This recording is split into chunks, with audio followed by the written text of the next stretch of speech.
Hello, captains, and welcome aboard the Omaha, the Tech Tree American light cruiser. And if any of you have played this ship a handful of times, you already understand and know how difficult this ship can be and how difficult it can be to survive in. It's not a ship for the faint of heart. It punishes you severely if you misplay her, but played correctly can be an absolute menace for the red team. Whether you're in a battleship, a cruiser, or a destroyer, a captain who knows how to play this ship well can easily turn the tide.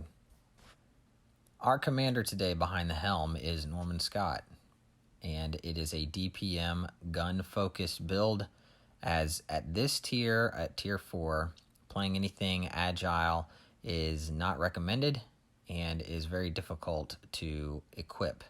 So I have Norman Scott, who's a level 14, level 3, with Mimbelli and Kuznetsov as inspirations to help lower the reload and increase the range.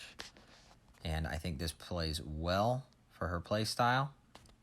You could also swap the fire chance for range in the first slot.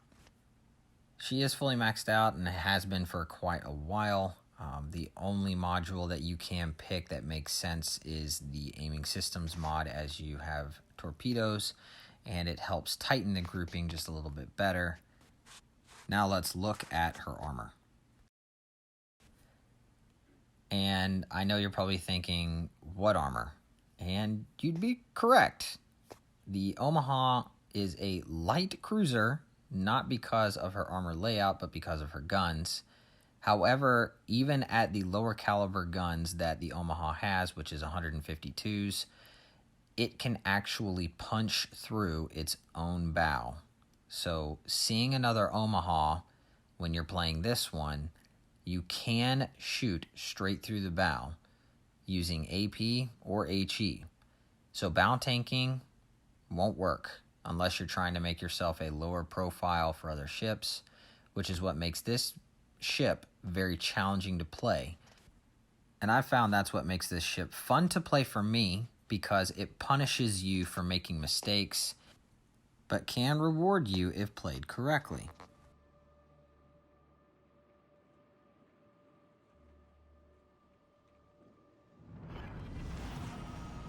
Battle starts. We're on the map Northern Waters, and for the lower tiers, this map is condensed.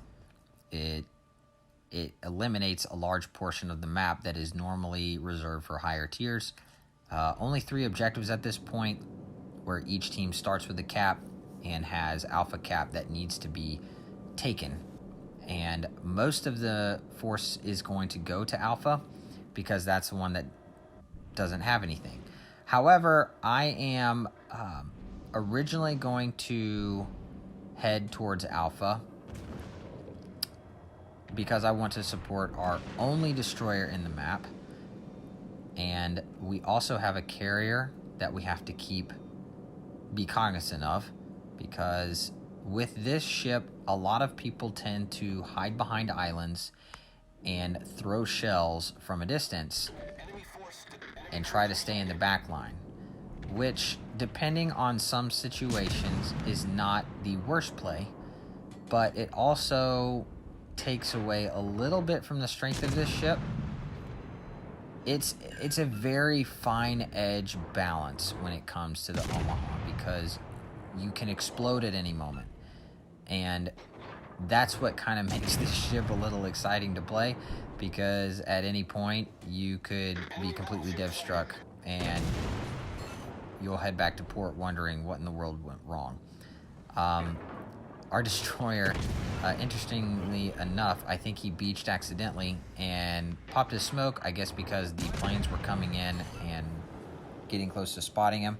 But in doing so, it gave us a little bit of cover. So I'm going to use it. I still get to support my destroyer. Whether the destroyer meant to smoke me up or not, it's not going to go to waste. And the planes aren't able to spot me. The ships that I'm shooting at are not able to spot me.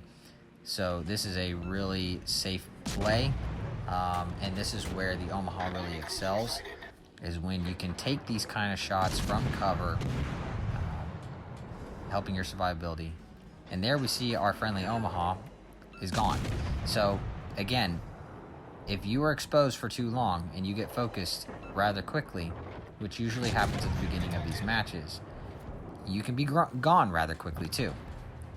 So you need to pick your battles, you need to know what you're up against, and you need to take the appropriate measures to hide, try to stay concealed, especially near the beginning of the map.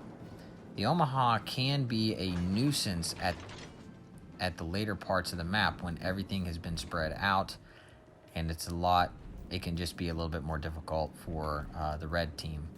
The other team does have an enemy Omaha as well. It's a ship that you see quite frequently because the guns are surprisingly good. You have a lot of them, and you can get a good amount of firepower without having to expose your broadside. Just being bow in or stern on, you can get 6 guns on target, which makes you a really small profile while still being able to get a lot of firepower downrange. Obviously, going broadside gives you more, but makes you a lot more susceptible to those dev strikes. Here we have the Clemson, which is the only destroyer on their team, who has kind of foolishly pushed way too far. Whether that's a result of being in a lower tier and having possibly a captain in the Clemson that's not as understandable. We're gonna take advantage of it, and well, we're gonna take him off the board. Although I don't believe we get the kill, but we do whittle him down quite a bit. There's gonna be a lot of that. You're gonna see that theme quite a bit right there. Didn't quite get the kill there, and you'll see that a lot. Where I'm just about to take out a ship and then somebody else finishes it off, which doesn't bother me. I'm not about kill stealing, excuse me. And as I say that, I take one in the Kuma. So happens to me, and I tend to do it too. So here we are in the Alpha Cap. We're the only one here. We are going to take this cap because objectives come first. When you have a destroyer to shoot at, that's also the role of a cruiser. So we were able to whittle that cruiser down, that destroyer down in our cruiser, and simultaneously taking the Alpha Cap. Here we see the Furitaka and the Königsberg that's in Charlie trying to take it, and I'm trying to get these shots off right before they get the cap, and boom, we get those defend ribbons and we reset the cap, which is huge for your XP. Definitely take those shots if you can. Even if you can't and you don't think you'll hit them, you might as well take the shot anyway. And here we are, we were able to reset both the Furitaka and the Königsberg, and now they have to wait and cap this all over again, allowing us to continue to accrue points and stay a little bit ahead of the opponents. However, them coming all the way down to take our C cap means they will have 2 caps to our 1, and that over time is going to not be good. So I am coming up here to challenge the Königsberg, which is an amazing ship at this tier.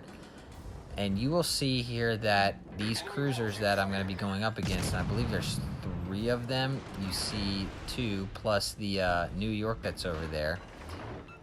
They're all kind of flash their broadside to me, and I'm going to try and angle and wiggle and move and try to make myself as hard of a target to hit, and they're going to get damage but not as much. And you're going to see when you stay broadside to an Omaha in these lower tier cruisers, you can get some nice hits, and you're about to see that take place right here. The battleship that was off my left hand side just off the screen, had he been shooting AP, would have made this particular set of shots. I may not have gotten him off. If he would have gotten a decent enough hit on me, I could have easily been removed. Alas, he is using HE, which is, again, I believe, just a mistake. That's just a reality of this tier. The inexperience of the players that are down here is the whole point of why I like making videos like this, to try and help people understand that being broadside is not ideal. Again, another case of we took pretty much all that cruiser's health, but somebody else gets the kill. Same with the Svetlana. Took most of that player's health, and not going to be able to get the kill. And again, the New York is very capable of one-shotting an Omaha if they have the right shells loaded. HE it's an American battleship, and being in an American battleship at any tier, AP is the best way to go. The Königsberg is also really low, which we were able to whittle down earlier. I can't remember if we take this guy out or not. We do get a good hit right here, which brings him down to practically nothing, and then somebody else takes the kill. So I think that's 3 now that we could have and should have had, taking most of their health. You see we already have 1, which is the one that I yanked earlier, so I can't really do a whole lot of talking here. But overall, as you can see, this was kind of our team rolling over the Reds. We did a really good job. We pretty much took... it was a bit of a steamroll when you have all of your ships -2 and they're down to 1 with 6 minutes left to go. Yeah, that's a bit of a steamroll, but that happens in this game. Sometimes you're on the team that gets wrecked, and then sometimes you're on the team doing the wrecking. This one just happened to go in our favor. But the Omaha, I like it. So I will be honest, this was a really good game for me. And this is the first one that I did, getting a high caliber and a Confederate, meaning I did a lot of damage to the opposing team, and it did it to a lot of different ships. The high caliber comes with doing a significant amount of damage. I can't remember the exact percentage, but I believe it's to 4 ships, whereas the Confederate is to 6 ships. So definitely spread the love around. So that was a quick look at the Omaha.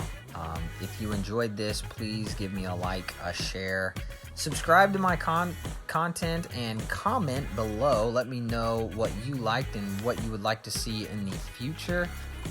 So fair winds and fair seas, captains. I hope you have a wonderful rest of your day, and I will see you in the next video.